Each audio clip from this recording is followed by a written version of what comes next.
Goombas. Greetings and salutations, fellow Earthlings, and welcome to the first ever episode of Gamer Goombas, a Nintendo podcast. My name is Marcos Riggs, and I'm joined by Brendan Padover and Luke Perrette, our fellow Gamer Goombas. Hello, I'm Luke. Hi guys, I'm Brendan. Thanks for joining me, brothers. How are you today? Feeling good. Feeling ready to talk about some Nintendo. Yeah, same. There is a lot that needs to be spoken about. Yeah, this is probably the biggest week I felt in Nintendo in a long, long time. Yeah, for sure. I think at least for 2020.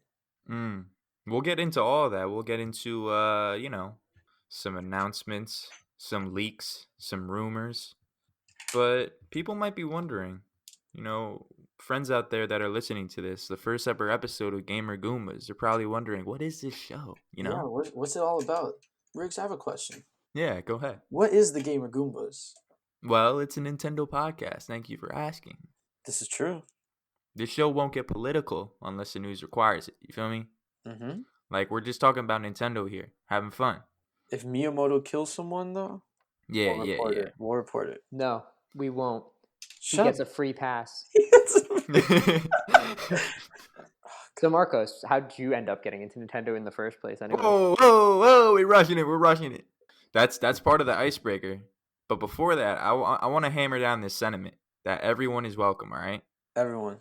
I don't care what ethnicity you are. I don't care what sexual orientation you take. I don't care if you like bananas or apples. Everyone's accepted, all right? If you like Nintendo, we want you aboard on Gamer Goombas. Feel me? And if you don't like Nintendo, we still want you aboard Gamer. Yeah. Discourse. Gamer Goombas, it's made for Nintendo fans by Nintendo fans. Feel me? So if you like the sound of that, buckle up, baby. I got my seatbelt on. Now, friends out there who are listening might also be wondering, who are these buffoons serenading my eardrums right now? Wow. Well, I've created a little icebreaker so our audience can ingratiate themselves with the host of the best Nintendo podcast in the world. Best in the world. Number 1 on iTunes. Number 4 on Spotify. No, we're number 1 on Spotify too. So I got 3 questions here, guys. Mm-hmm. How did we get into Nintendo? Who wants to start off? You want to start off, Brendan? It's probably going to be... Yeah, mine's probably the shortest of us. Yeah. We had a GameCube when I was very little, and I used to play Smash with my younger brothers and my dad, and I was always garbage at it, and they were beating me, even though they were the younger brother, and I was the older brother, so even then I was supposed to be winning. So I actually really never got into, like, console games that much, because, like, with my siblings playing like that, it just never made it really competitive for me, so I never got into, like, shooters, so I never got into, like, Xbox or anything like that. So I typically ended up playing more, like, isolated games myself. So, like, I really like the Pokemon games. I really like games where I found that, like, the competition was a lot more lighthearted than it was, like, pressuring. So I really don't like online mass team building games, but I really do like local competition where it's a lot more lighthearted and it's for having fun with your friends. For sure. I think Nintendo has a lot of games that cater towards that too. Like you were saying, Smash. I'll go ahead and start off with how I got into Nintendo. So ever since I could remember, I was been playing video games, right? I started off with the Dreamcast, I think, playing some reincarnation of Miss Pac-Man, right? And so one of the early birthdays that I had, maybe 6, 7, 8, I don't know, who cares? But my mom and dad got me a Batman CRT TV. And with that TV, I got my very own GameCube, a Pokemon XD Gale of Darkness edition. And so I had Pokemon XD Gale of Darkness. Similarly to Brendan again, I had Melee, and then I had Mario Sunshine.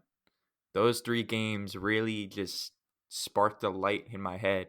You know those cartoons when, like, those light bulbs is, what I mean? Yeah, exactly. The Tom and Jerry type stuff. Exactly. So once that happened, it just never stopped lighting up. You know what I mean? Like, I started getting into like after Smash, I was like, oh damn, like me and my brothers are playing this just like Brendan. Oh my god, this story is like so weird how it's like very comparable. Honestly, I think that's a big reason why, like, I think it's genius that you're even creating this, because I feel like a lot of people have had the same experience with Nintendo. It's like a family-based console that fills a void that a lot of other consoles don't hit.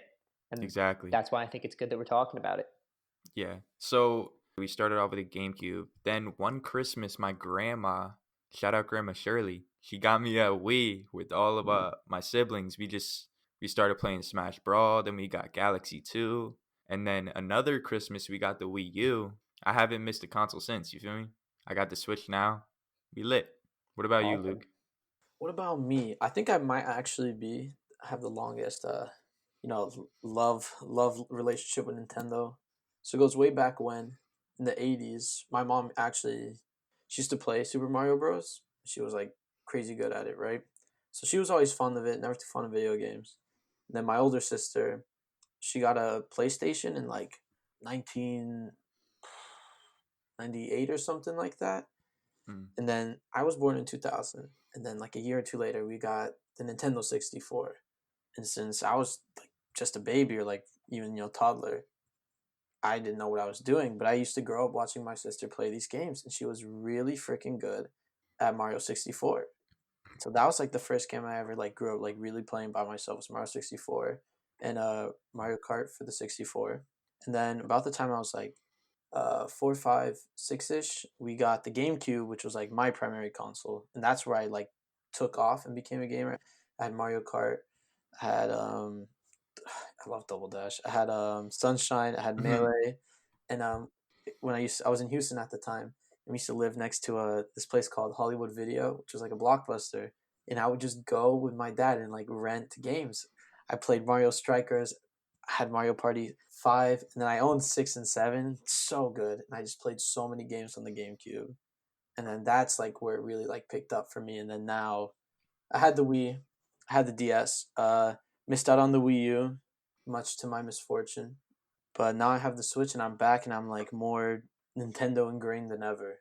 And you can watch that. I also stream and I play mostly Nintendo games for the most part. What's that Twitch code, baby? You mean twitch.tv/tippytown, TIPYTOWN. Tune in. Mm-hmm. But Luke, you bring up a great point about handhelds too, because I feel like when I was early on, I was definitely more into Game Boy Advance, Yep. DS, 3DS, and stuff like that. That was the most accessible than like a home Yeah, console. This you could take with you in your backpack to school. for sure. My sister, like if we were going to like the first console, first she had a Game Boy Color and Atomic Purple, and then we had a DS, and everyone in the neighborhood, you know what I mean? Like everyone had a DS, so that was like you could play with all your friends. So Nintendo really did something amazing there with the DS. It was like still I haven't seen some sort of gaming console that's like brought together more people than the DS. Mm. I mean, I think the DS is the highest selling handheld ever, I'm pretty sure, right? I could check. Like 150 something million. It's crazy. But yeah, the 3DS, I have a funny memory with the 3DS actually. During health class in high school, I was playing the Smash 3DS and I just like really into it while everyone else was learning about vaginas and dicks and shit. So I was just hammering the buttons and everything, and Lamont, my shout out Lamont, my health teacher at the time, he was just staring at me playing Smash, and I won, and I was like made some Popped type off. of noise, right? Yeah. And Lamont just whispered in my ear like, "Put that away," and I was like, "Oh shit!" Like he knew I was playing Smash, but he wanted me to win first. You know what I mean? He waited. Yeah, he waited for you to get pop off, Yeah. and then like, all right. Shout out Lamont. Funny that you mentioned that. The DS family, so like all the Mm. DSs are is actually the second best selling console, including home consoles.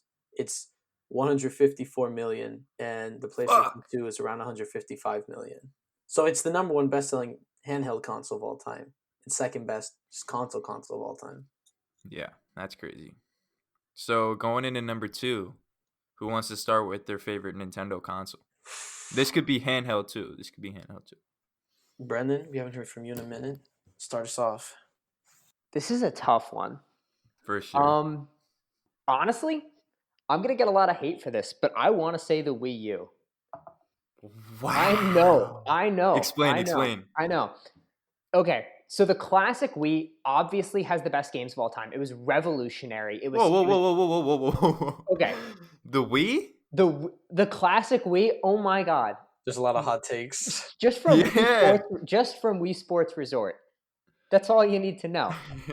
The classic I Wii respect was that. easily.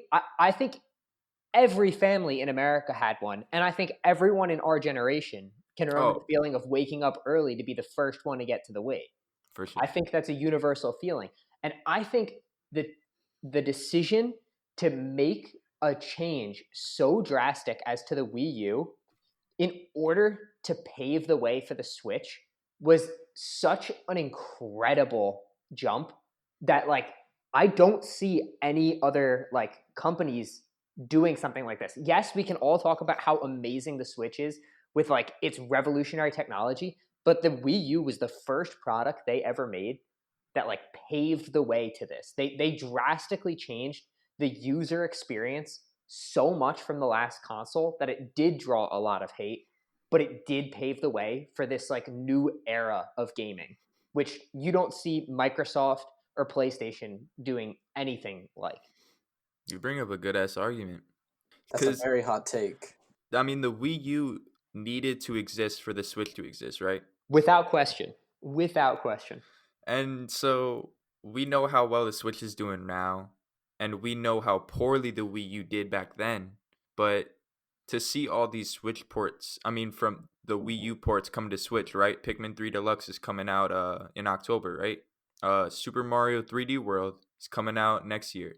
But I don't know. The Wii U, but like, what's your favorite things about the Wii U? I see where you're coming from, like how it paved the way for Switch and how it was such a departure from the Wii and stuff. But like, what else? Because I do not like the gamepad. I think the gamepad did have a lot of issues, but I think in some games they were able to incorporate it effectively enough that it actually did enhance the game and kind of like set up for the Switch playable versions of certain games. Like take the Super Mario game for the Wii U. 3D World? No, the 2D platformer one. Oh yeah, yeah. Title of it. Not off the top of my head. But like the ability to draw in lines like that, it made someone feel special while playing the game. And it gave them like a unique role. And it was like interesting to play with like a bunch of other people. And it really did set up for like really interesting family style gameplay. And like some of the like special, that's what was really unique about the Wii U. It made a unique playable role for one person while the other members of the party were able to play in the traditional Wii gameplay style. And I think that's a really unique feature I don't know of any other console that had like one unique remote like that. Made for some really interesting gameplay. Oh, my bad, Luke. One thing that I will say about the gamepad is that whenever my family was on the TV or something and I wanted to play a game, I still had the chance to with the gamepad, right? I could just boot up the screen on the gamepad and play like that. Excellent point. I like wasn't even thinking about that too, but that's absolutely another feature that's like also existent on the Switch that many of us take for granted on the Switch today, but has been present since the Wii U. Luke, what were you about to say? I think Brendan's take is a spicy hot take. I think so too, for sure. I think the games for the Wii U definitely had a bad console vehicle. I think delivered to them, the games are amazing, and that's why most of them are being ported.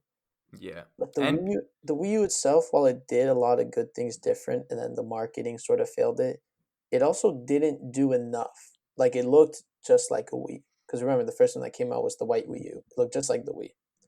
And you could get the Wii. And the fact that it was called Wii U, people didn't even recognize it to be a different console. So the people were like, oh, well, why am I going to buy it if I have a Wii? And the fact that you can even use the Wiimotes, the gamepad is not only like kind of clunky, but it's like definitely uncomfortable to hold for a while. I think while it did change a lot of things, it just also at the same time didn't do enough. And that failure in that aspect is what pushed them to make the Switch. Luke, what's your favorite Nintendo console? I gotta just say, hands down, the Nintendo Switch. It's been... Elaborate. Besides, like, the good library of games, although it could be better. And, Breath of the Wild is my favorite game. And sure, it's like a Wii U game, but it's really a Switch game. You know what I mean? It's just, like, it's really accessible to me. Because when I first got it, I was commuting in and out of the city, right? And the Switch was something I could have with me to like keep me entertained. I had my headphones in, and Right. I was genuinely like a Nintendo commercial, like playing at home, being like, "Oh, I have to go to class now," and take out the handheld. And I was playing it on the bus and on the subway.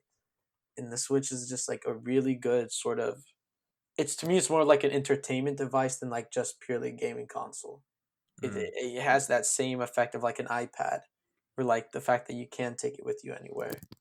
I absolutely respect the Switch for its portability, but the one complaint I've had since it came out is the quality of the Joy Cons. Oh, I that's think the quality of the Joy Cons is just lacking. If you look at like the traditional Wiimotes and like especially GameCube controllers, they last for decades without ever wearing down or breaking. And then you have Joy Cons, and when you're designing games that specifically require you to button mash, to have Joy Cons that break upon button mashing is just a quality problem.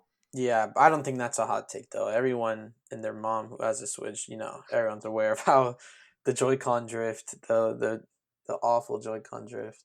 I've had my Joy-Con since I got the Switch in 2017, and yeah, my left Joy-Con's starting to drift now. I had to So learn how to take my Joy-Con apart to fix the drift, and I put in a new like control stick. I'm too scared for that, yo. it's I'm too it's so scared because it's it's gonna so break. hard. It's so hard. I'm looking to get a Pro controller though. I found we can talk after stream or after All this podcast. I got you. right, cool. So my favorite Nintendo console is nostalgia field. Obviously, we all talked Mhm. about the GameCube's impact on us and how it ingratiated us into the Nintendo ecosystem. But yeah, so if we're looking at it technically, I should say the Wii Mhm. because it has a GameCube built into it, right? Yeah. On top of this whole new accessible console that your grandma has because she wants to bowl or something. I don't know though. I wasn't really a big fan of the Wii. I love Smash Brawl, even though I know it has those problems like with slipping and all that. I liked Galaxy 2. I never played Galaxy 1, which is pretty exciting because of the Mario 3D All Stars. But yeah, I gotta go with GameCube with this. I feel like the GameCube is just will forever be my go-to system for whenever I'm like feeling nostalgic or feeling down and want to go back to those feelings of when I was a child playing games and shit. And there's ton of like the PS2, Xbox, GameCube generation always have like games on games on games, and especially with Nintendo, they were definitely balling out that generation with Sunshine. They got Double Dash. They had Strikers. A lot of sports games. Wind Mario Waker, Tennis, Mario Golf. Yeah, Wind Waker, Twilight Twilight Princess, Princess, Metroid Primes, Luigi's like Mansion. Luigi's Mansion, like, and it keeps on going. Like Pikmin 2. I mean, Like, the biggest impact alone, Super Smash Brothers Melee is still played competitively. yeah, for sure. And that game's funny too because the development time for that game was rushed. Like Hmm. they were trying to reach that launch date, and And so all the glitches and stuff, and yet there's such a vocal majority that will say that this is the best like fighting game ever made. It's yeah, with crazy. those restrictions and limitations with time, like you said, those glitches have been embraced and have Yeah, been excelled with time, you know? and not to mention, the GameCube controller is the best controller of any console ever. I will just say that. I gotta disagree with that, but then It's again, I also understand where you're coming from. Like the GameCube is essential for Smash. You need it to play like you needed to play Sunshine too with like the haptic triggers and all that, but Mhm. like it's missing like a left bumper. I mean, the buttons are kind of weird how like different sizes they are, like the It's X and it's Y are it's weird. perfect. It's perfect. You think so? Let me tell you why. Green means go. The A button is the action button. Go action. B is usually the back button. No. Red means stop. X and Y, guess what? They're on the X and Y axis. That weird little yellow stick, Oh the one shit. that's smaller than the other one, guess what? See, it's the camera stick. What else Oh do you need? What else do shit. you need? It's perfect. It's genius innovation that was underappreciated. Think I'm about that. I'm way accustomed to the PS4 controller and how that feels in my hands. I need you to leave right now. Not in Gamer Goombas. That's not allowed. So, so another thing that the GameCube really like did well for me was the UI when you log into the GameCube and all that. Easily the most, yeah. The Facts, fact bro. that people are still making memes about that today is Yeah. it's easily the most memorable little logo I think I've Mhm. heard or seen in my life.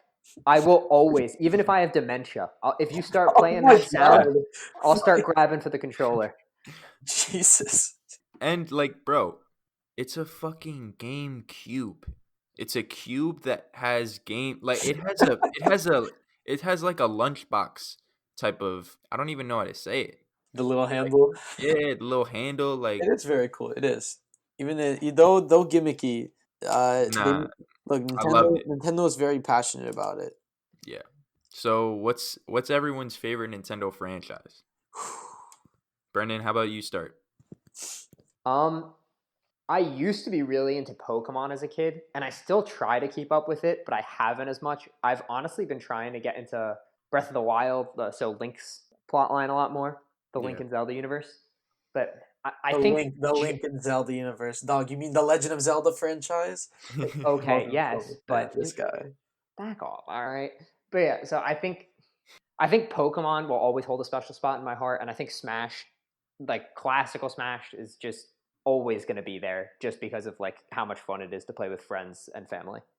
What do you mean classical Smash? Like Brawl? I'm yeah, like Brawl is always going to be my favorite, but I'm always down to play a game of Smash on any device. Okay.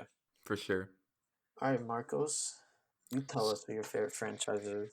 So I'm very similar to Brendan. Like Pokemon, as I was saying, like how I got into Nintendo, like Pokemon XD Gale of Darkness was the first game I played like solo when I was just like really into it. You know what I mean? Mm-hmm. So I just went balls deep into that game. And so after Pokemon XD Gale of Darkness, I went straight to Emerald, Ruby, Sapphire on the GBA and stuff like that. And then after those games, I stopped entirely.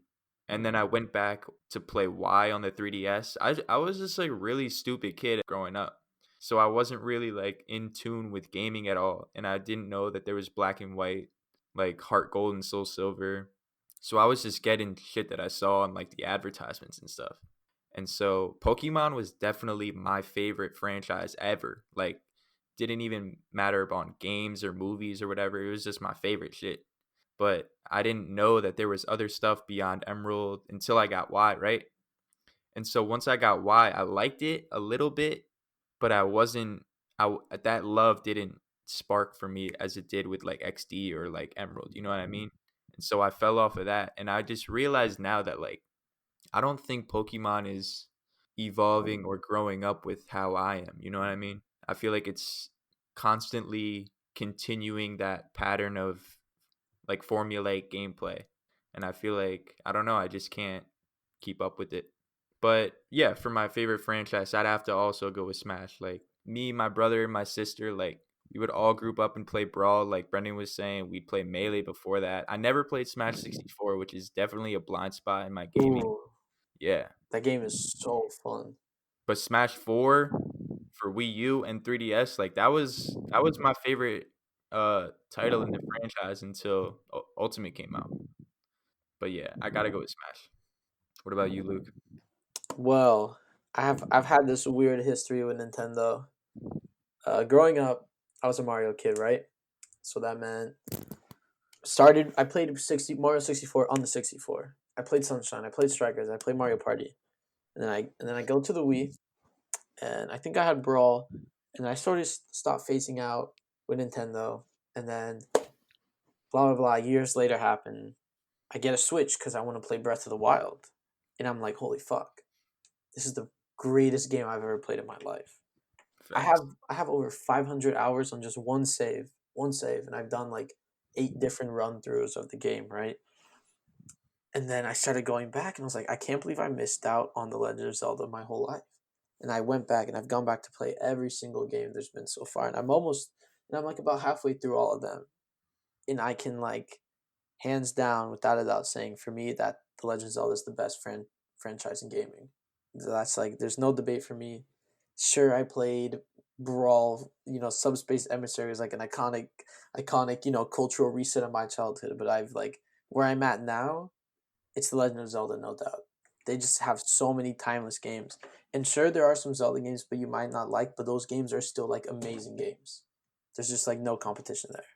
I want to piggyback off that Breath of the Wild, like Zelda introduction. Like, I was never even in tune with Zelda before Breath of the Wild. Like, I remember when I was young as hell going to GameStop, walking in to see like a Skyward Sword advertisement with like the golden Yep, the Wiimote. Golden Remo. Oh my And I god. was like, bro, what is this? Like, this looks so fire.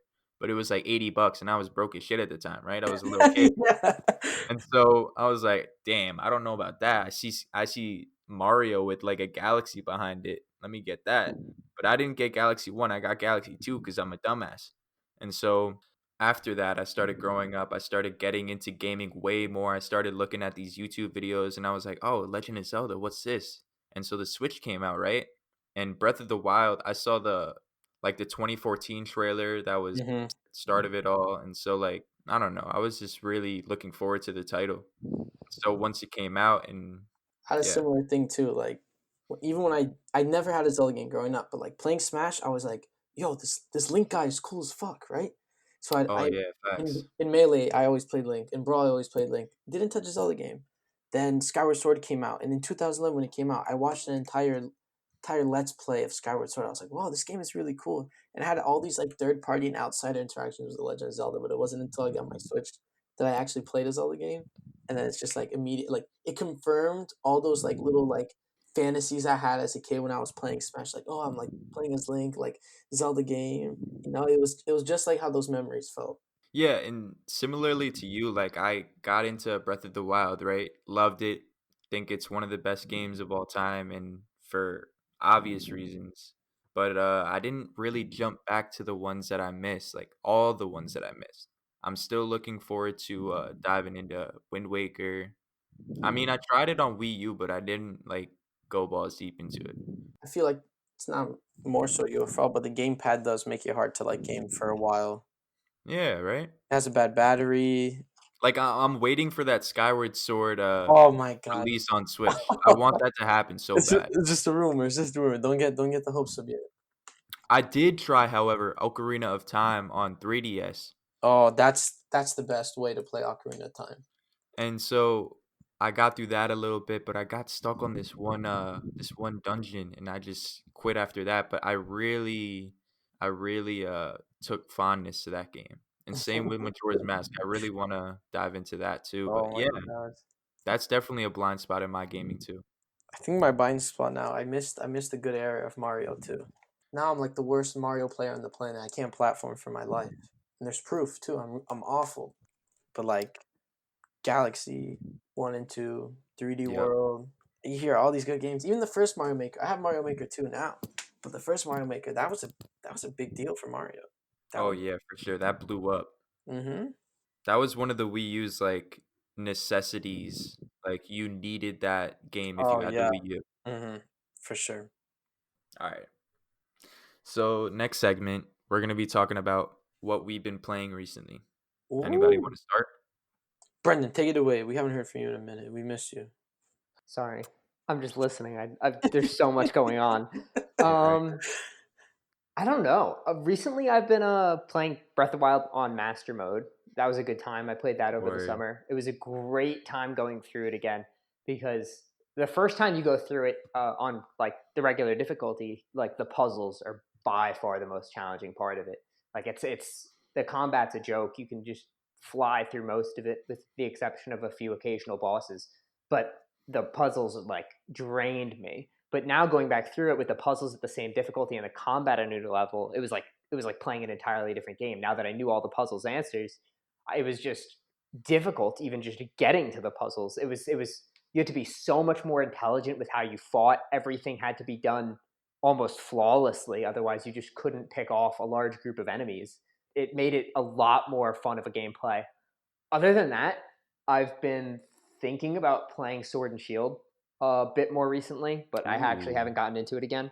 I'm thinking about getting the expansion pass, but I'm also wanting to protest them making an expansion pass for a Pokemon game. Why are you protesting that? You're already making me pay for a $60 game that doesn't have a complete Pokedex originally. Like on top of that, making me pay $30 extra for something that's just software that's like not, that should have come with the original game, but you were just poorly doing your job. Like it was ridiculous that they were claiming that like they couldn't have the national decks because of new animations when like it was proven that a bunch of the animations were recycled from previous games. Like it was For real? Yeah, you can look it up. A bunch of like they like claim that like animating the new Pokemon and stuff like that was like one of the big things, and the new animations were mostly lacking. Like a bunch of the moves like didn't even like make sense in context of their animations. Like I'm pretty sure headbutt, your Pokemon turns around and kicks the enemy, and then like double kick, your opponent headbutts the enemy for some reason. Like it was just so poor. And then like a bunch of the trainer animations in the background were like some people proved that they modeled them off of like previous games, such as like I think it was Let's Go, but I could be wrong with that. But yeah, like it was just ridiculous. They were directly lying about why they couldn't do things, and then they added the stuff later, proving that they could have done it originally, but they just wanted more money. So, yeah. What about you, Luke? What have you been playing? I mean, look, I'm not gonna lie to you guys. I'm always playing Breath of the Wild, but lately, Animal Crossing: New Horizons, Super Mario Maker 2, and then I'm also playing Twilight Princess for the first time. I mean, as you know, you gave it to me. Those have been like my biggest games for me. I bought Sword, but it's sort of on the back burner right now. Like once I finish, there's just a lot to do. My Animal Crossing town's not looking that cute. Someone just moved out. I was about to say, are you still on that like grind with Animal Crossing? Because I definitely fell off. Oh yeah, and it's not my. If I would have to say like my second favorite game of all time, aside from Breath of the Wild, it would be Animal Crossing City Folk. That was like I'm like a lot of my friends that have the Switch. This is their first time playing an Animal Crossing game, and I started with City Folk in 2000. What was it, like 2008? Right? Is that on the DS or Wii? That's on the Wii. I played the Oh, one on the okay. DS too, and Word. like being sort of like a veteran of the franchise, I knew Yeah. a lot of people were gonna burn themselves out because they're gonna try to play it like a lot of people play games now. They play it like they watch Netflix. They binge it. Yeah, They're right. going 12 hours all at once. And Animal Crossing is not a game for that. It's a sort of take your time kind of game, like stop and smell the roses. They don't really Animal Crossing is not a game that they want you to be playing 10 hours a day. You can very much though. You can. I definitely wouldn't recommend it because then that you get the Animal Crossing burnout, and I've been Yeah, going right. like so people are like they hopped in too fast with this relationship with Animal Crossing, and now they're like they're not talking anymore. You're sleeping on different sides of the bed. You're not facing each other. And Yeah. I was like, hey, New Horizons, let's go steady together, and we Yeah, have for we sure. have a solid relationship. That's what it is. You have to go in. It's a very slow paced game, and you have to play it slow paced. I think for it I, to have the best experience. I love that metaphorical relationship. That was nice. Yeah, you like that? There's more. There's more of that. There's more of that. Episode 2. Episode 2. Just wait. How is Twilight Princess? How are you liking that? Because I've never played it, but I've heard like good and bad from that. Um, I could do a whole commentary on this, and I probably Yeah. will eventually. Mm-hmm. But as of right now, I find the narrative to be a little lacking. Sure, How there's a lot so? of dungeons. It's the most. It's really just like Ocarina of Time fluffed up again, like a Explain. like an update Ocarina of Time.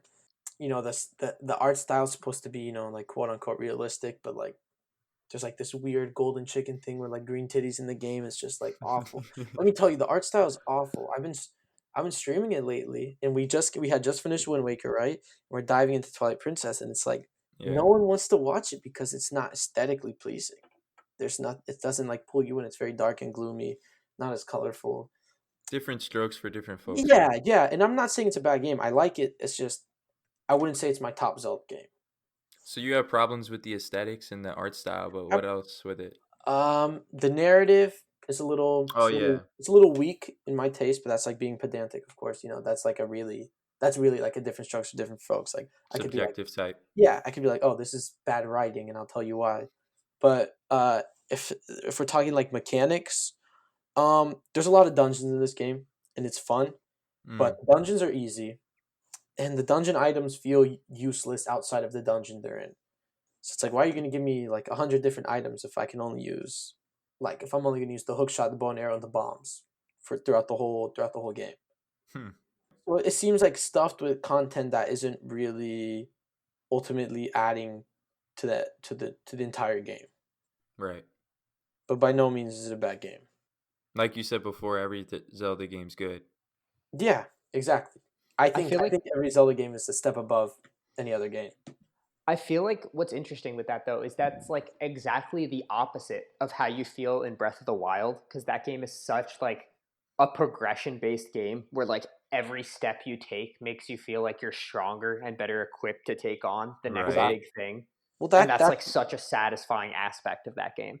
Well, that's what it was. Nintendo really stopped the hand-holding Breath of the Wild. They're like, all right, you want a hard Zelda game? We'll give you a hard Zelda game. I mean, I still play Breath of the Wild. I'm like, I've been learning different Breath of the Wild combat tech. Like, there's so much the physics in that game. It's like I could go on about that forever. And a lot of people will say that it's not a traditional Zelda game, but it's like, you look at the first Zelda game, it couldn't be more similar. That's a rant for another time. Yeah, that is a rant for another time. So I've been playing this game called Switch and Shoot, which is like, it's some very small but very addicting game on Switch. So there's this dude, I forgot his name. Damn, I'm gonna look him up real quick. But yeah, the game has only one button. You press A and it moves it's like a vertical shooter, like an arcade shooter, right? And the button either moves you right or moves you left. And when you press the button, you shoot up. And there's like these Galaga type enemies that are coming to you and coming down the screen, and you're trying to evade them while killing them at the same time. And there's different waves of enemies, and it just gets harder and harder, and that game's really addicting. So yeah, I've been playing that. I recommend that too if anyone's like looking for a cool little game on sale. You ever played the jump rope game? I've done that a few times. Yeah, that game. It's actually really fun. It's actually really fun. Yeah, that's funny. That's the Nintendo. That's the hottest release of 2020. Facts. Mm-hmm. You heard it here first. But the other game I've been playing is a game called Little Nightmares. Oh, has anyone heard about it? I have heard of that. Yeah, so it's similar to a game like Inside.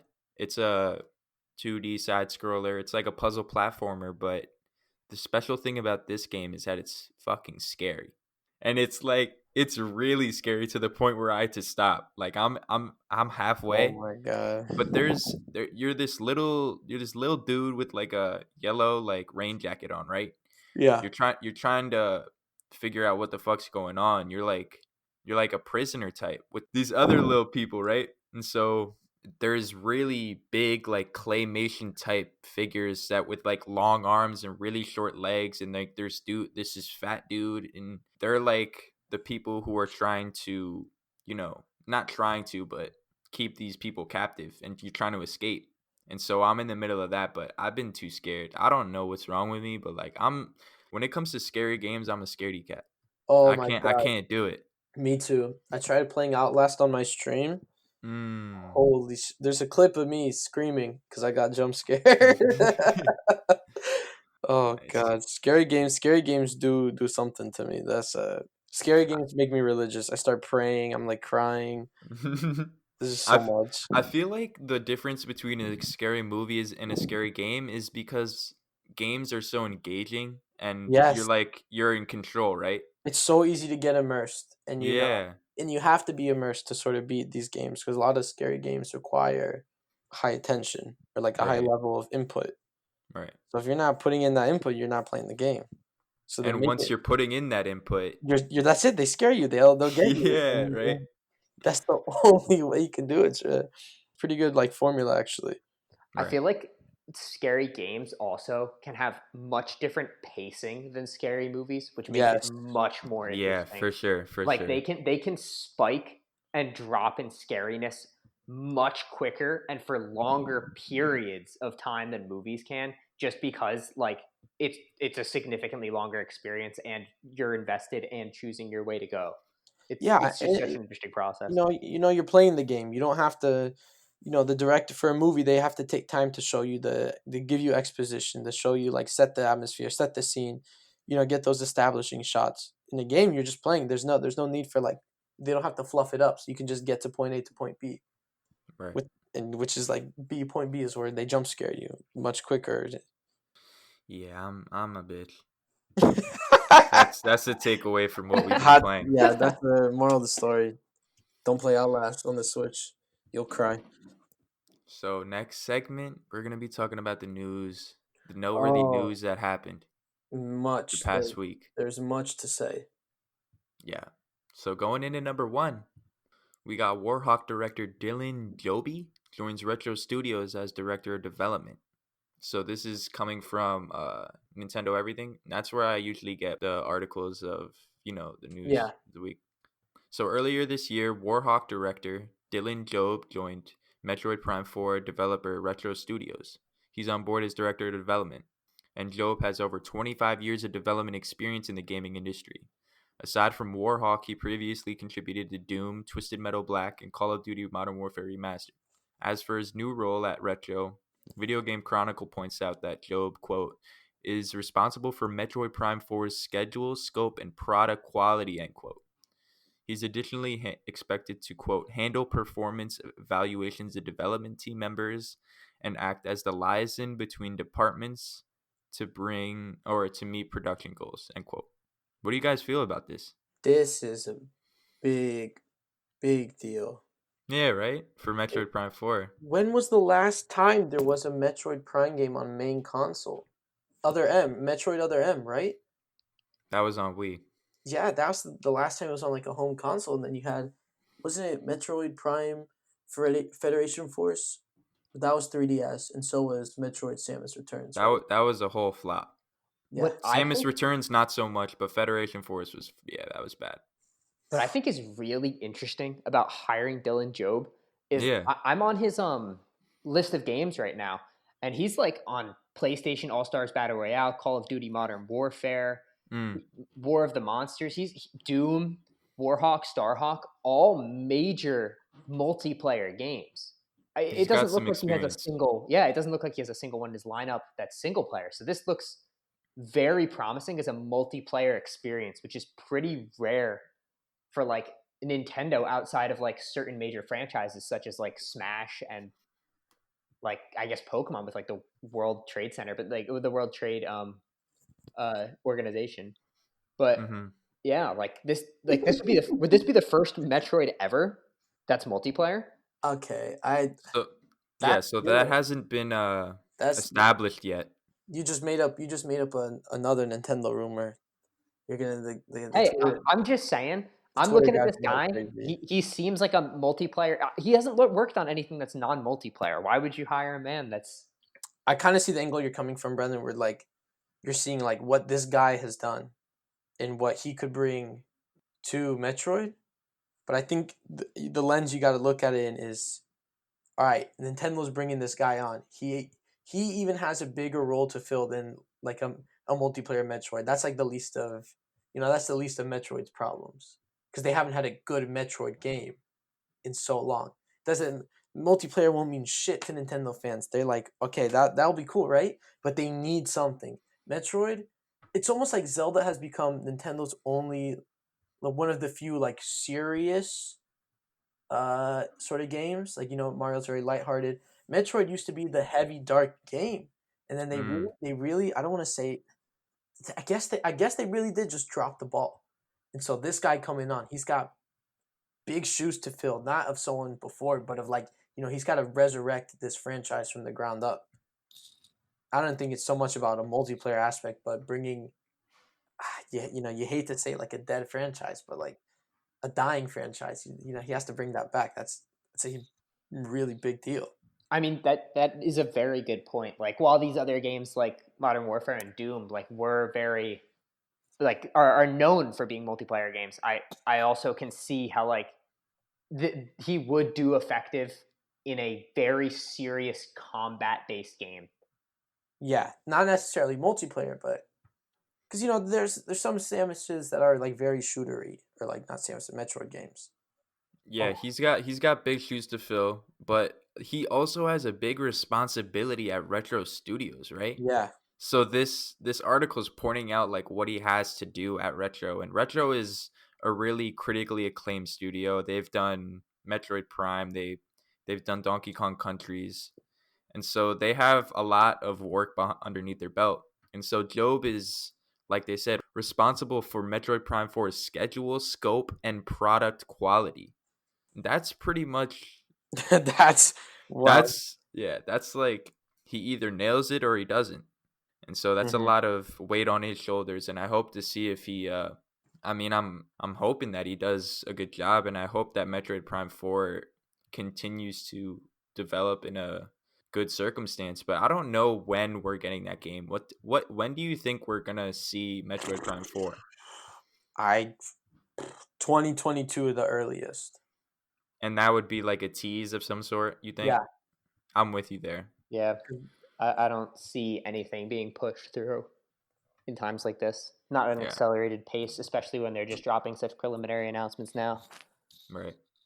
And with this article, it just affirms like what we just said, as in they're hiring someone to like be the head of this game. This game has a weird development history, right? Oh, very scandalous development history. So we saw the splash screen of Metroid Prime 4 in development, right? Yeah, the E3 2017. Yeah. And Crazy. so after that, we didn't hear much after that, right? And then we heard that it's been canned and that Retro Studios is about to come in and make their version of Metroid Prime 4.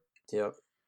That was around 2018, I think. Yep. If I'm not mistaken. But now they're saying like they just acquired Dylan Job and that shit's going down, and so we'll see what goes on with Retro. But I hope for the best, you know. All right. Number 2 on the news. Oh, we got a very exciting announcement. Oh my goodness. Let me take the reins on this one. Yeah, go ahead, Luke. Being the token Zelda fan of this podcast, Hyrule Warriors Age of Calamity announced for the Switch. Nintendo and Koei Tecmo have announced Hyrule Warriors Age of Calamity, a new title set 100 years before The Legend of Zelda Breath of the Wild. It will launch on November 20th. Here are the first details. It's a prequel. You're going to travel to Hyrule's past and fight to prevent the kingdom's destruction in Hyrule Warriors Age of Calamity for Nintendo Switch. Folding a century before the events of Breath of the Wild, you're going to lead your forces on the battlefield. It is a warrior game. It is a Musou game. So, it's going to be very combat heavy. There's not going to be dungeons. There's not going to be puzzles. You're just going to be fighting, which really fits the theme, the narrative. If, you play Breath of the Wild, you know what happened. 100 years before, Link, before he wakes up in the Shrine of Resurrection, there's a big battle that brought everyone to their knees. Link died. The 4 champions died. Everyone dies. And we did not see any of it, really. We get these fragments of memories in Breath of the Wild, and it's funny, the little we got ended up being what a majority of the people wanted to see most. And with the Champions Ballad coming up, people were hoping like, oh, maybe they'll let us play as the champions. Maybe they'll let us, we'll see something. We'll get to know more about what happened. Nothing happens, right? We get along to E3 2019. No one's expecting much. They're like, maybe they're going to announce the next Zelda game. What's going to be new? And not only did they announce the next Zelda game, it's a sequel to Breath of the Wild. We get this crazy dark trailer. Ganondorf is back. Boom. Then Let's fucking go. Right? Exactly. Then we hear nothing. Radio silence. 2020. We're like, oh, what's Nintendo going to show? They're like, people were calling it, hey, it's going to be Breath of the Wild 2 holiday release 2020. Then COVID hits. And this decimates the globe, as we know. We're still suffering from the effects of it. And Nintendo, we get a radio silence from Nintendo for the most part. For like the first half of 2020, people were like angrily post Animal Crossing. People were like, "We want games. Like, what are you showing us? What's happening?" And we get nothing. Right. Then we get to the fall Pikmin announcement. This is awesome. Then like a month or two later, Mario Anniversary 3D All Stars, and we're like, okay, this is looking spicy. And then 2 days ago, out of the blue, or was it yesterday? I can't even remember. I'm still living off that high. It feels like it was 30 minutes ago. They dropped this. And there's a lot of interesting implications with this. I've watched the trailer 100 times. I could tell you a lot of narrative bits that you get just from that. But we're getting more or less a Zelda trilogy. in the little direct video, not so much the trailer, Eiji Aonuma, he's a producer for the Zelda franchise. He's, big head honcho on the He's Zelda. a legend. Yeah, he's an absolute legend. He says, and even the guy from Koei Tecmo, they said, we've been working very closely with the Zelda team for dialogue, gameplay mechanics, art style, art direction. So this is, this isn't like the first Hyrule Warriors, which was them like saying like, all right, Nintendo's like, here, make a fun game that's just like, a little ode to the Legend of Zelda. They said, all right, we're gonna make a canonical game. We're gonna be story based, and we can't make this into a traditional Zelda game because all that really happens is a big war. So hey, the Hyrule Warriors, that just kind of hack and slash fighting, is gonna be perfect for a big battle type of game. But it's so important. It's streamlined now. There's gonna be heavy shoes to fill, and it really is. We're gonna get a Breath of the Wild trilogy. Think about that. That's crazy. This was never leaked. No one saw this coming. Yeah, that's a big part of my excitement for this game. Like if I saw this like face value without the video and all the ambiance and all that, I would be like, "Oh, really? This is weird." But I was really excited hearing that. We're gonna be playing as Zelda, Oh my Link, and god, the we get to play the champions. That is four champions. So good.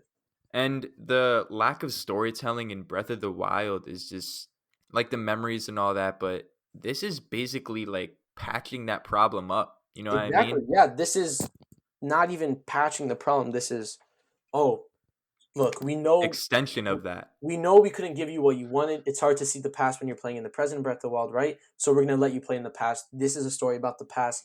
This is, this isn't like a reimagining. This is the Nintendo core Zelda team working with the Musou team to give you an actual prequel. Like this is it. You're getting it. So it's gonna be great. And not even the fact that they announced and they showed us the trailer. November 20th release. That is so soon. Right. That is crazy. I like this, people want Nintendo Directs. I like this. We're getting announcements for Nintendo games when they're ready to release. Yeah, right? Like out of nowhere, they're just like, yeah, this is coming in a month or two. Yeah, the no waiting. That's immaculate.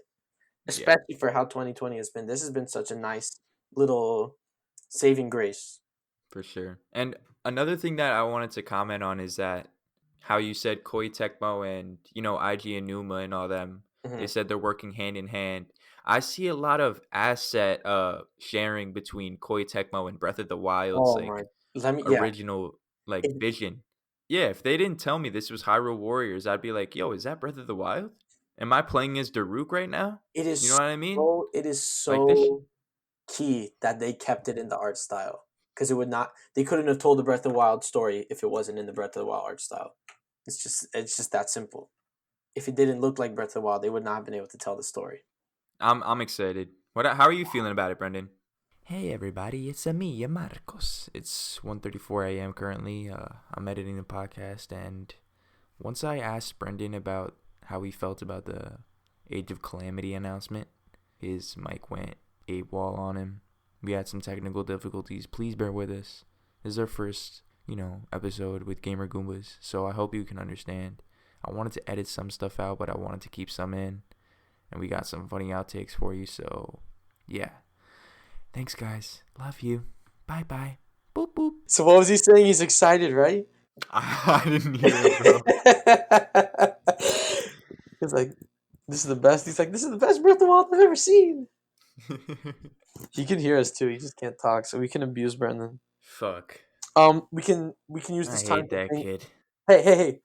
We can use this time to thank our sponsors. We're sponsored by twitch.tv/tippytown, TIPYTWON, twitch.tv/tippytown. I try to stream about every single day, mostly Zelda games. We dabble in the other arts, a little bit of Persona 5, a little bit of Warzone, a little bit of Persona! What the fuck did you just say? In the middle of my promo? Nah, subscribe to twitch.tv/tippytown, TIPYTOWN. Do it now or stop. Don't stop, all right? Do it. Enough of all that bullshit. Back to the show, baby. So, Brendan, how are you feeling about this Hyrule Warriors Age of Calamity? I am very, very, very, very, very excited for this game. I have been waiting for this for so long, and I have known so little about it. And then to, like you guys already said, to find out it's coming out so soon, it makes it so much better, because it like the anticipation won't die off like it does for so many games after you see the first teaser trailer. It's just going to stay like this because I know it's going to be out in just a few months. And the gameplay looks absolutely phenomenal. I am so excited. Like, the ability of like Daruk and all of them to control like the natural elements. It looks like they each have unique abilities and runes, like Link himself does. It the gameplay looks so diverse and yet so consistent with the original. It looks like it's going to be like an entirely new way to play the original game. And that's like what Master Mode was for me, and that's going to be another great experience. The first one was such a great hit for me. I'm so excited to like go through with new mechanics and actual story this time. I think it's going to be absolutely phenomenal. Right. And look, And let us just say real quick, Marcos. Let us just say no, go ahead.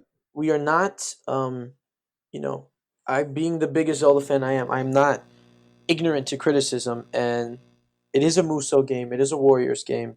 So we're gonna, as good as it looks from a narrative standpoint, we're gonna have to see how repetitive the gameplay is gonna be, because there's not much besides like attacking. You know what I mean? All you do is fight in that game in Warriors games.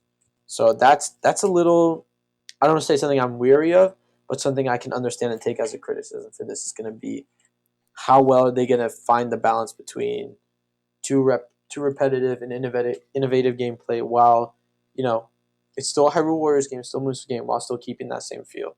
For sure. I was about to say that. Like, you just took the words out of my mouth. Mm-hmm. So yeah, Muso games. I've never been a big fan of them, but Yeah, they're making a sequel to Breath of the Wild is hard to resist. You know what I mean? a sequel, prequel, like that's fucking insane. Ugh. Yeah, right. Woof. All right. Number 3 on the news today. We got Nintendo increasing Switch production to as high as 30 million units this fiscal year, says Bloomberg. That's a lot of something. I'll quickly read it. Oh, okay, go ahead. With the surge in demand earlier this year, Nintendo Switch has seen a boost in production to 25 million units, but now that's set to increase even further, in no small part due to the success of Animal Crossing New Horizons. Bloomberg states the following: Nintendo Co. has asked its assembly partners to increase production of its Switch gaming console again, raising its goal to as much as 30 million units for this fiscal year. According to people familiar with its strategy, the introduction of a more affordable Switch Lite variant in late 2019 helped to broaden the machine's potential audience, and Nintendo's making preparations for an upgraded Switch model and a beefed up games line for 2021. Bloomberg News has reported several outside game developers, speaking anonymously as the issue was private, said that Nintendo has asked them to make their games 4K ready, suggesting a resolution upgrade is on its way. This is just as big a deal. Yeah, the exciting news that, yeah, we get it. Switch is selling, they're making more, they're making money. Yeah, we get that. The news nugget that I see in this is the last sentence. 4K Nintendo Switch. Nintendo wants to compete in this new generation of console wars. That's a big deal. As we all know, next gen is coming sooner than later. Yep. This fiscal year, and so third party developers are gonna have to work hand in hand with Nintendo if they want their game like ported there, and it's gonna be less of an experience than what it is now, even. And This so is if sorry. Nintendo wants to compete with that, they have to create a system available for developers to bring their games onto that system. And so this rumored 4K upgrade is a good sign for that. You know what I mean? Yeah, this is has huge implications. Starters, Nintendo's getting cocky. The end of the fiscal year, March 31st. That's when the end of the Mario limited release is gonna happen. Nintendo Boo. thinks Nintendo thinks they can sell a bunch, as much as 30 million units for that fiscal year till March. They think they can make a lot of money. And then there's these rumors of a beefed up Switch model for 2021. That doesn't okay. The Switch has had very, very wide success. Probably the most popular of the PS. I mean, probably not more popular than the PS4, but currently, right now, definitely probably the most popular console on the market. That doesn't necessarily mean they're going to be successful with this alleged reported new console. Mm-hmm. We're going to have to see just how much they change to make it better while still keeping the feel of the Switch. And that's going to be, a little daunting. They might run, but the games might look good at 4K, but, what if you get that same lag spike you get when you play Breath of the Wild, you go in the Korok Forest, but it's like 10 times worse. I have this inkling that the Switch 4K upgrade is going to be dock only. Yeah. Is that something that you guys want? No, not at all. What do you want out of this 4K upgrade supposedly? Look, here's the truth of the matter is, I've been saving money in case they release a Zelda-themed Breath of the Wild 2 Switch. Whatever it is, I'm going to buy it. Right.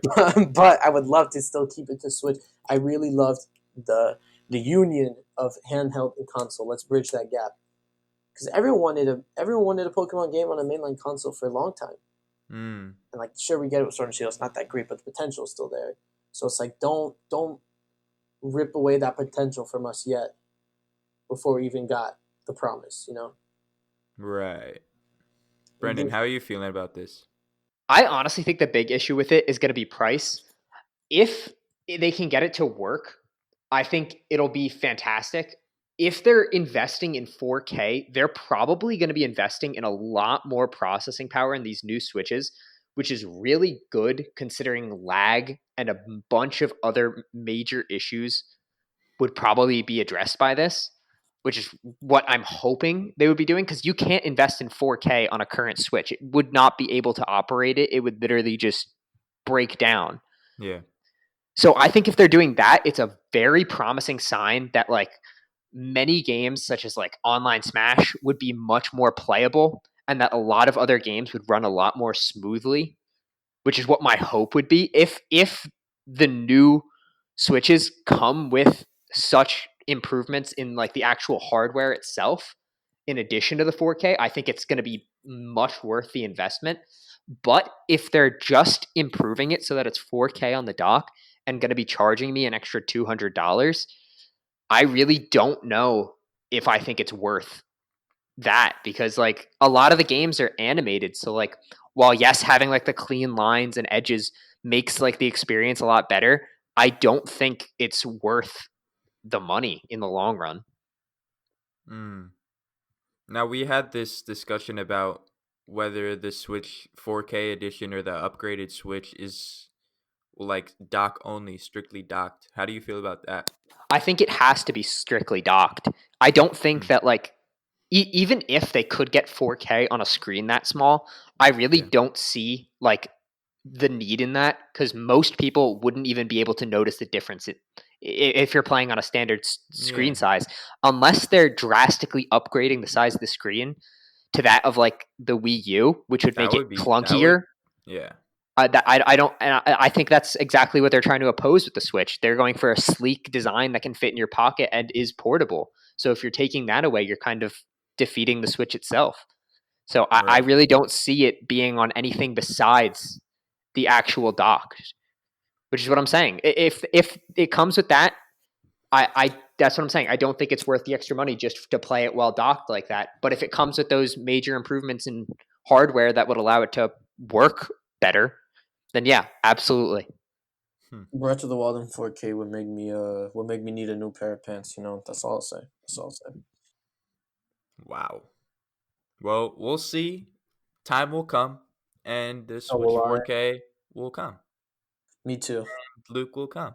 Whoa, whoa, whoa! Hey, cut that out. We're gonna have to edit that out. Edit, edit, edit. Next, I'm ready. I'm gonna take Fourth my piece of pick. news on the docket. Nintendo files a patent for a standalone Switch Joy-Con controller. Woo! In May 2018, Nintendo filed a patent for a standalone Switch Joy-Con, which features images of an updated controller design. It was then officially registered in April of 2020. So, as pointed out by Video Game Chronicle, the Joy-Con from the patent doesn't have connectors to attach the controller to the Switch Fuck. console. The patent describes this as a new design. So think of it as like the round edges on the sides, but just Oh my all over. god. That's what they're gonna release with the Skyward Sword remaster. How much you gonna bet? I'm gonna cry. Ooh, possibly. So, how do you guys feel about this patent? Are you looking at the images right now? Yeah. I am. Honestly, I'm super indifferent to it. I do not know how to feel about this. I think it'll be a lot more comfortable for like gaming. So if they're selling it for like a very cheap price because it can't dock and Ha! because of what it is, I think it's phenomenal. But I don't think it's attractive, and I would not want to play many games on a controller like this. What games would you use it for from how it looks now? It's got a stick and 4 buttons. What are you gonna play? Like Let's Go. That might be the Let's Go Pikachu, Let's Go Johto controller, right? I You mean, you throw could theoretically play Smash on it. It would not be a great time, but out. oh wait, you're right. It doesn't even have the bumpers. Nah, it has their triggers and bumpers, but it's Has not. one trigger, one bumper. Yeah, it's a standalone Switch Joy-Con. So that would be maybe this is geared towards the Switch Lite. Oh yes, this could be a thing. Oh, that's a phenomenal point for So two Because you player on can't, Switch yeah, Lite. you can't dock. You well not can't. If well not that's even what they're going for, that is very, very intelligent. well not 2 player, but they can't play those motion control games. They can't play No, 1-2 switch, for example. yeah, that's true. That's true. Another thing that I want to point out with patents is that like Doesn't mean these companies file a lot of ideas and patents, and not many of them like come to fruition. So yeah. this could just be like We're a reaching a paper little. in a bin, right? Yeah, Yeah. they might not actually use it. Yeah, so we'll see about this file. Yeah. So Kind of number a 5 on the docket is Woo! number 5. It's a Oh big my! boy. Oh my! You want to read Who it? You want to read it? who wants to settle Brendan, all you want to this? read it? I'll read it. This is I'll take this one. I think go you ahead. gotta decipher what's important and what's not. Feel me? Yeah, because this is a This this is a is big boy. Then you take it. Who's you? Me? Riggs? No, Riggs. Riggs is the Smash King. Smash King. Did you see? Did you see the last article?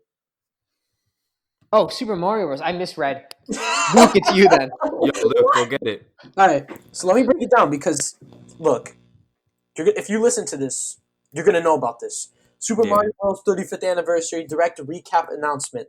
Let's break it down. We can go over the little nitpicky things. Mario Kart Live Home Circuit.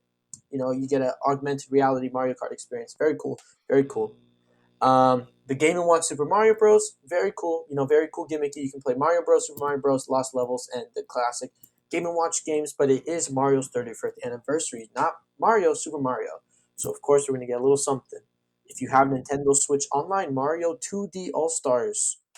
It gives you a great 2D lineup to play for free. Well, free if you have online. You get Super Mario Bros., Super Mario Bros. Lost Levels, Super Mario Bros. 2, and Super Mario Bros. 3 with enhanced 16-bit graphics. Which, by the way, I played it. It's already released. It's already out right now. I played it a couple days ago. It looks really good. Yeah, so did I. It plays normal, but it looks really good. But the big one, the big 2 things. I'll go in order of like smallest to biggest. Super Mario 3D World plus Bowser's Fury. Of course, look, they are ripping the entrails. They're ripping the guts out of the Wii U, the things that made the Wii U great. They're like, oh, 3D World? All right, let's take it out. Slap Bowser's Fury on it, which, by the way, looking like a lot of good, interesting level design. And they're putting it on the Switch. And not only are they putting it on the Switch, online multiplayer, that's crazy. That's looking good. But of course, even that is not the biggest thing we have for our lovely Italians' 35th anniversary. Super Mario 3D All Stars, optimized versions of 3D Mario games, not remakes. Super Mario 64, Super Mario Sunshine, Super Mario Galaxy are coming to the Nintendo Switch in one package for $59.99 full retail price. In addition to having higher resolutions than their original games, the games have been optimized for a smooth gameplay experience on the Nintendo Switch. 3D All Stars also includes an in-game music player mode to play songs from all 3 games. Dope. They can also listen to the music on the Switch when the screen is off, so you can have like a at home, like a sleep, speaker thing. You're gonna go to sleep listening to Delfino Plaza on repeat. Facts. And it launches. Here's the most controversial part. A limited production of Super Mario 3D All Stars launches exclusively for the Nintendo Switch family systems on September 18th and will be available until approximately March 31st, 2021. Look, We can talk about how great this is. We can go on about how good it is. But let's look. We can get past that. We can talk about it another day. Let's just talk about this limited production. That's something. That's something. It's bullshit. Mm-hmm. And I wanna just start off by saying that this is what Nintendo does. They like to restrict and they like to hold back stock in their items, right? They want to make this tangible fear of not being a part of the conversation or not being able to get one of their things.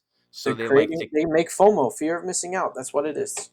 Yeah. They want the Switch to sell out all the time. They wanted the Wii to have like a 2-year period of where you couldn't even buy it. So they want every single person to get in that time period of September 18th to March 31st to get this game. And every single person who wants this will get it. I'm a part of the problem. I'm going to get this game. I was almost part of the problem. Look, the budget for the fall is not looking too good. It's not looking too big. Oh, me either, by the way. I had pre-ordered 3D All-Stars, and I was like, damn, $60 for ports? It's not bad. There's 3 games in one. I can take it. Sure, you could get all those games cheaper, or you couldn't get Sunshine on the Wii U, but you could get, I think, 64 for $10. And also, if you're a speedrunner, this is not good news for you. We have the version, the patched Japanese version that released shortly after, where when in the final rounds, or not final round, final boss battle, when you're spinning Bowser around is what I mean, right? You let him go, the classic So Long Gay Bowser, right? If you watch the trailer, you hear, bye-bye. That's the patched version. Hell no. And in the patched version, you can't backwards long jump. So for all you speedrunners, it's over. It's over. You're going to have to learn new ways to speedrun. The backwards long jump is no longer in, or at least of what we can infer so far, is no longer in the most updated version of 64. I think doing that is such an interesting move by Nintendo. Like I've been trying to wrap my head around it, and I don't know why. Like the reskin looks almost identical.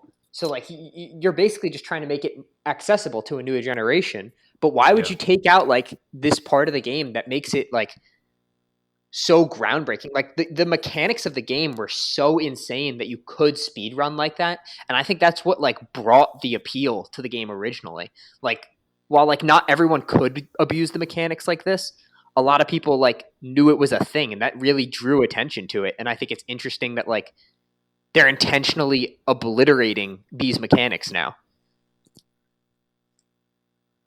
Yeah, it's like that is an iconic part of 64, but also that is technically the most recent version of 64 they have accessible to them. Yeah. I wanna touch on these ports or optimizations that they are doing with this 3D All Stars package. I wanna ask you guys, like, is this acceptable? Like, are we really embracing this 3D All Stars package and saying yes, this is what we want? Because I'm not. That's a good question. Like I was excited to begin with. Once I saw Sunshine, Galaxy, and Mario 64 coming to the Switch, right? I've always wanted this to happen. The questions that I have are like this doesn't happen in a vacuum, right? We have the Crash collection, we have the Spyro collection that are full revamps of games for $40 coming out off the gate. We have Ratchet and Clank, right? I replayed Spyro, and like I have to say, like I was very impressed with like like it felt like the same game with the mechanics, but like the fixed graphics and like improved like animations made it flow so much more smoothly, and it felt like it felt like I was playing the same game, but like today's version of it, which is what I would have wanted from like Nintendo. And like to have the same price with like very limited graphics, like basically the same ones. Well, I get it's true to the art, to charge so much money. Right. I don't know. And well, another question that I have, like these optimized ports, right? They're like higher res. And like you said, Brendan, they're staying true to like the game, and I think they don't want to switch that formula up too much. They don't want to switch history up. But where is Galaxy 2? You know, Luke brought up the point that Super Mario All Stars, the OG version, is on the like SNES Live or whatever it is for online on Switch, right? They have Super Mario Bros, The Lost Levels, which was a Japanese exclusive, Super Mario Bros 2 and 3 with enhanced graphics. This is trying to be the 3D All Stars route, but these are just optimized ports. Mario 64 is still in 4.3. You know what I'm saying? Where's Galaxy 2? It's a fair point. I know that I'm asking too much and I seem like a little bitch, but like if I'm gonna pay $60 for like the 3D All Stars package, like it's like I don't know. It just angers me that 64 is still in 4.3. Sunshine and Galaxy look good, but where's Galaxy 2? Because All Stars included a Japanese exclusive Lost Levels. And we have Galaxy 2 in America. I don't hate it. I don't hate how it is. I don't hate it either. We bring up the Crash and the Spyro remakes as a counter example, right? But in the 90s, I think that would have been valid, but the reason was $40. Those were not big sellers. I don't like. Stop it. I'm a Crash fan. I love Crash Bandicoot. Bro, the remasters were not the biggest sellers. Luke, I think you're speaking out of ignorance, bro, cuz Crash was one of the best-selling games in Europe for months. That game sold more than millions. I mean, in Europe, but we got to look at, I don't want to say like the Titans, but like North America, Japan. Yep. Like, it's still sold fairly. Like they definitely made money off it. It sold great, but Crash and Spyro, especially Spyro, are not as popular. Like that's why they're pushing hard with this Crash 4 because it's not as popular as it used to be. This, they're not. It's not the same '90s hype where Crash was literally neck to neck with Mario. Yeah, he's on the back burner. He's trying to make a comeback. It's his Rocky montage now with this really awesome looking Crash 4. So we'll see with that. But Mario is the top platforming dog still. Yeah, and I'm not trying to be on the side of the corporation because that's yucky, but. I didn't even want to say but like, I think $50 would be more fair, and I think you're not just paying for the games, but the accessibility and that you have it handheld. That's true. And also, you're technically paying for music too. You're getting a music player too. Like I don't want to hear that, bro. That's to me, that's a little bit the most exciting part because Nintendo's not put their music. Nintendo does not put their music on Spotify. They do not put it on SoundCloud. I don't want to have to listen to YouTube ads and have to skip ad and have to wait in the shitty YouTube fucking playlist to fucking listen to Slide on repeat. I cannot hit the play on repeat once button on YouTube, and I am not paying for YouTube Premium or YouTube Music. Nah, I agree with that. Something that is keeping me from loving this collection is Super Mario Odyssey's tease at the end of the game. Oh, I haven't played Odyssey, so if you guys don't know what happened at Odyssey, this is spoiler alert. I'm sorry. This is a 3-year game. Did you say spoilers? Yeah. So at the end of the game, right? If you get a certain amount of stars, I think it's 500. They bring you to the Mushroom Kingdom, the first level of Mario 64 in Mario Odyssey's engine. Oh, this is a whole level in Odyssey, right? Wait, hold on. I'm looking at this right now. Oh, the castle has a big hat on it, right? It's just Mario 64's opening level with Odyssey's like rendition of it. And so I loved Odyssey a lot, and this new like revived version of 64's opening level. Yo, dude, I could hear that in the speaker. Sorry. No, you good. I want to see. Doesn't it look lit though? Yeah, this looks sick. Like this is what I was hoping for with like this 3D All Stars collection. Oh. Like going back to what the original All-Stars package was these 3 NES games and a Japanese exclusive like being brought to the SNES with upgraded graphics, right? Wait, what just happened? Are you saying something? I just heard some weird shit. All right. I heard it too, Riggs. The sound. It was. That was weird as hell.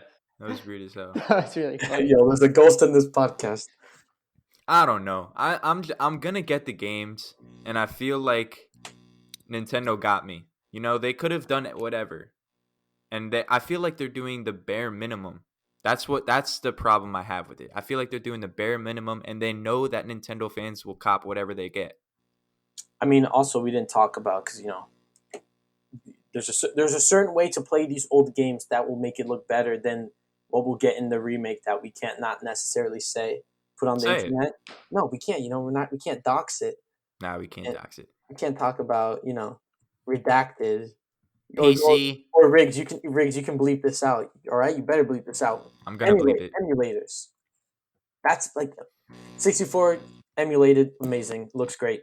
Sunshine looks great. You can play all those games with just 2 emulators. In fact, if you have a Mac, you can play all those games on OpenEMU. I can make my own 3D All Stars. Yeah, right. Better bleep out the part when this is just access, right? Yeah. And for $60, I hate saying this term, but it seems like it's anti-consumer. Like they know they're about to make money off this. They know they're about to, like we said before, the previous news item. They're ramping up productions, right? Yeah, they're up to 30 million units. This is a limited production, launched exclusively September 18th to March 31st. That's when they're ramping up production. They're a business. We have to remember this is a business, right? Yeah, first and foremost. And so with that, they're making moves with that in mind. So I'm not faulting them for that. I'm faulting them for not putting love and care into it like they did the first All-Stars package. Yeah. If they had all of this with Mario 64 upgraded to like widescreen and Mario Galaxy 2, that would be the perfect package, right? Mm-hmm. But they're not. That would be. And the optimizations, the higher resolutions, they're all nice. Like Galaxy looks clean as hell on Switch. So does Sunshine. 64 looks dated. They even they brought the Mario All Stars to the Wii. Yeah, right. So they could have done better. Yeah. I'm not as like on your side. I'm a little on the fence, but they could have done better with 3D All Stars. So that's 3D All Stars. What else do we got in here? We got Mario Kart Live Home Circuit. Listen, if I was a child, this would be my dream. Look, the other big thing we can say. Also, there's more Nintendo events. There's more Super Mario events to come because they're extending the anniversary until 2021. If you're a Splatoon fan, you're gonna have a Splatfest. If you're an Animal Crossing fan, you're gonna get Mario themed furniture. If you like merch, there's new merch coming out. But Super Mario Bros. 35, Battle Royale Mario. Jesus Christ, I'm gonna be so shit at that. I'm not into this. It looks fun, but I know I'm gonna be fucking awful. And also, there used to be one, but they took down the guy who emulated that. So they just kind of, I don't want to say they stole his thing, but they did a little. This was around before. This is an exclusive to the Nintendo Switch Online, and it's gonna be launching on October 1st, but is playable until March 31st. Oh yeah, This is stupid, Nintendo. Literally, you could keep Super Mario Bros. 35 as you could keep that as a label, right? And just keep on adding like Super Mario World skin, Super Mario, I don't know, Super Mario Bros. Like the Wii skin or whatever. You could keep doing this. You can keep fleshing this out. You don't have to put John Leguizamo in the game. Exactly. Like I don't understand Nintendo's choice when they do this stuff. Like they're a weird ass company, and we all know that. And so I don't know. Baby girl, look. Shh, baby girl, hear me out. COVID. There was some stuff with the with Mario Maker 2 that showed that they were going to release some of this stuff earlier in the year, right? COVID hit. COVID did. We have proof that COVID did affect the release of this. Zelda's 35th anniversary is next year. I think they're trying to pick up the pieces of what they can with Mario, right? And they're gonna. And look, I'm biased. I'm sitting in front of like 10 Zelda amiibos, but I think they're gonna go full steam ahead with the Zelda games. And look, they already have a good track record with Zelda ports because Wind Waker HD and Twilight Princess HD are not just ports; they're remasters. I think COVID happened, and this is nothing other than just speculation with a little bit of evidence. COVID happened. They're like, oh man, okay, this was the Mario anniversary. Let's try to let's do what we can. We're gonna release this, and then after March, we're just focusing on the Zelda anniversary. Right. Because that's the other biggest Nintendo IP right now. Xenoblade Chronicles Definitive Edition came out in May. What the fuck is that? Who? What? Nah, hold up, chill. It's the sold main character. The main character is British. That game is irrelevant. It's sold a milli. Don't hate on Xenoblade. That's a niche product though. It's a very long, very strenuous JRPG that has its fan base, but it's not like the main Zelda. It's not the main Nintendo franchise. It's not the big four of the IPs. It's not Smash, Pokemon, Zelda, or Mario. Yeah. Same with Pikmin. I'm very excited for Pikmin. I haven't played 3 or 1 or 2, so I'm very excited to jump into 3. Pikmin is super niche though. That's another problem. It comes. There's tiers with Mario. I mean, with Nintendo franchises, right? Yeah. We got Mario, Zelda, Smash, Pokemon, like you said. Let's give this out of the way too. Pokemon's not a Nintendo IP. Not really. Pokemon is its own thing. Nintendo and them are just fucking. And then they publish. It's like a little wart of Nintendo that started gaining its own mind, right? Yeah. Because it's the Pokemon company makes everything, but it is published as a first party game under Nintendo. You're right. On that first layer too, the A tier, right? We got Mario Kart, Mario, Smash, Zelda, Pokemon. Mm-hmm. Then we got B tiers like Donkey Kong, let's say, like we said before, Xenoblade, Pikmin. We got Yoshi, Kirby, and then we got put Metroid B tier. Yeah, I was about to say Metroid would be B tier. They had a game. C tier, F-Zero. F-Zero's D tier. You know why? Because it's dead. Oh no. When has there been when was the last F-Zero game? How are you gonna tell me? Don't say that. Nah, it was GameCube. It was over 20 years ago. Yeah. The latest release was in 2000. F-Zero Climax 2004. What about Final Fantasy? Where are we putting Final Fantasy? That's not a Nintendo game. That's Phoenix. I know, but I thought they collabed. Nah. No, they just released. They remastered Crystal Chronicles. That was an old GameCube game. Yeah, that's an exclusive. There you go. Oh damn! I thought they collabed. I thought Smash Bros. Smash Bros. Ultimate is the most recent F-Zero game, Marcos. I hate to break it. That's funny. I also want to give it a shout out to Splatoon. I feel like ARMS. I would put Splatoon in B tier. I'd say ARMS C tier. Yeah. But those two franchises are pretty cool, and I like how Nintendo's like evolving with their IP selection. Mm-hmm. But I don't know what we're talking about right now. Like this 35th anniversary, like there's a lot of Mario. The eShop has a new Mario skin. I don't know. They're just going balls deep with Mario, and they took my money. They got to catch up. COVID was a real thing this year. As much as I'm not trying to eat the corporation's ass, but COVID did affect everyone. Simple as that. It did.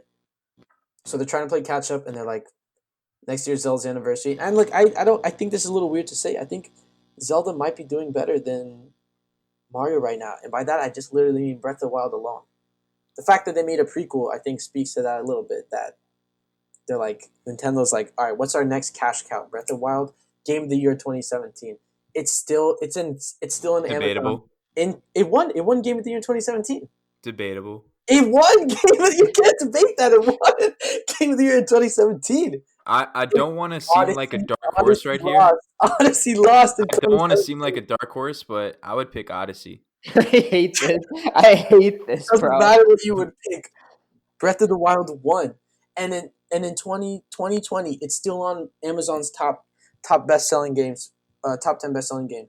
It's Oh, of right below. course. It's right below The Last of Us 2. So they're making a prequel. We know the sequel's coming. They're really trying to put a lot. Breath of the Wild is sort of carrying what's gonna come with the Zelda franchise right now.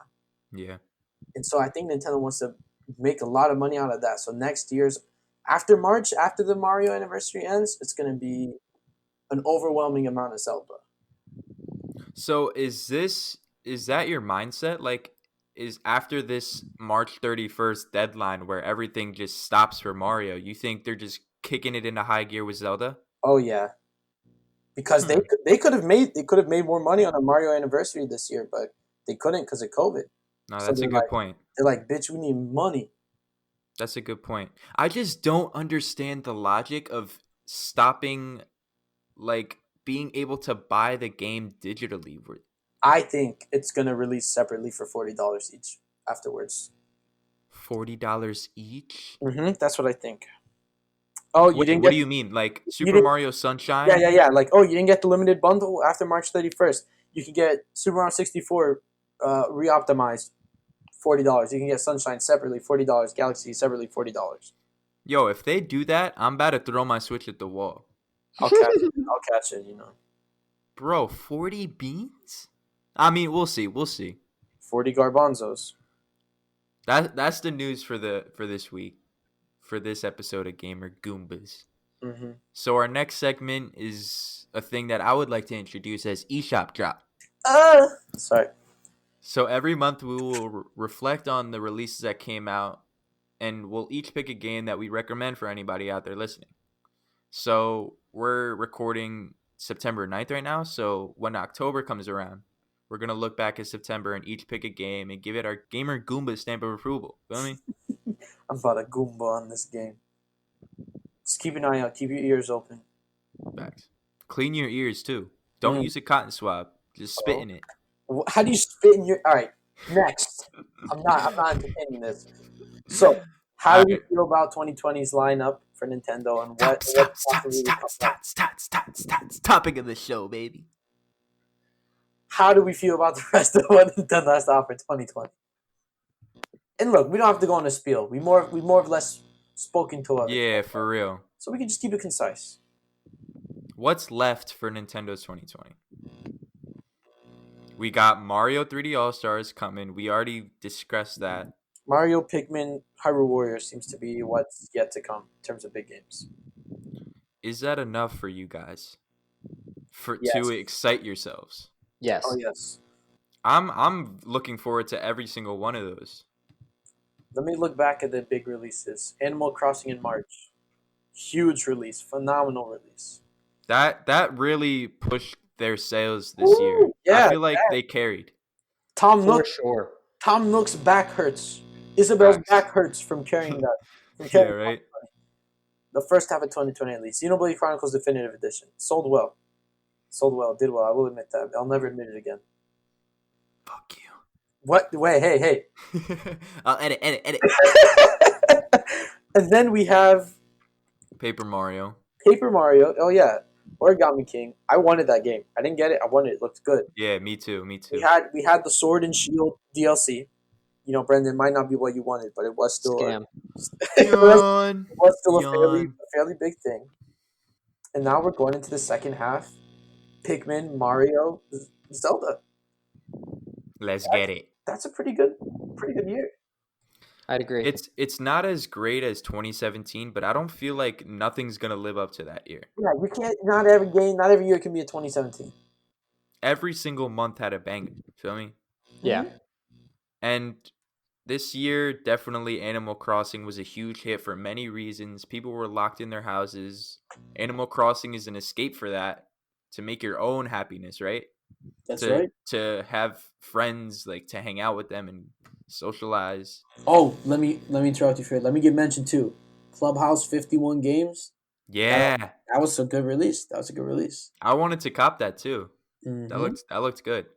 And Paper Mario all of a sudden, yeah, that was a interesting title too that came out. Oh crap! I totally forgot.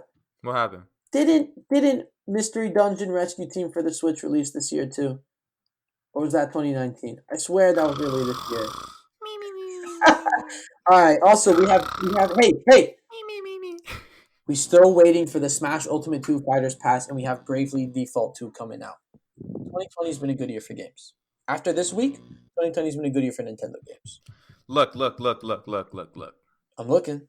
If you're not a fan of Animal Crossing, Get out of here. It's I don't know. I don't think it's the greatest year. But I feel like whoa. I never said the greatest. I said it's a good year. Good year for Nintendo. I don't think it's a good year either. What? If you're not a fan of Animal Crossing, hear me out, bro. Nintendo's frolicking right now. Nintendo's dancing in the shower right now, singing on the top of their lungs, right? They're loving it. They have over 20 million sold for Animal Crossing. That's record breaking, right? I bought 30 million of them. Paper Mario is doing well, I'm pretty sure. I mean, press-wise, that game's doing really good. Both games are doing actually really good press-wise.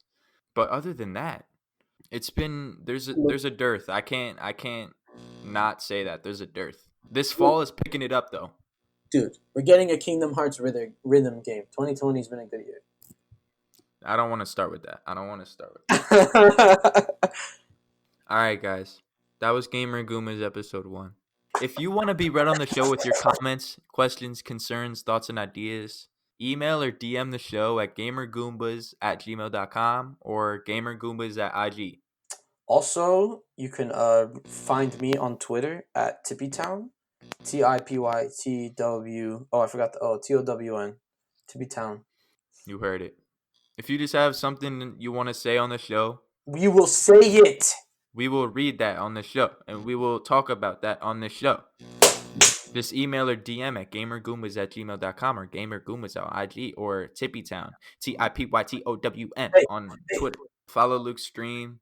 Oh yeah, twitch.tv/TippyTown. You want to talk to me directly? We don't even have to wait. We can have the discourse in the chat. All right, that's the show. Love y'all. Bye. See you next time.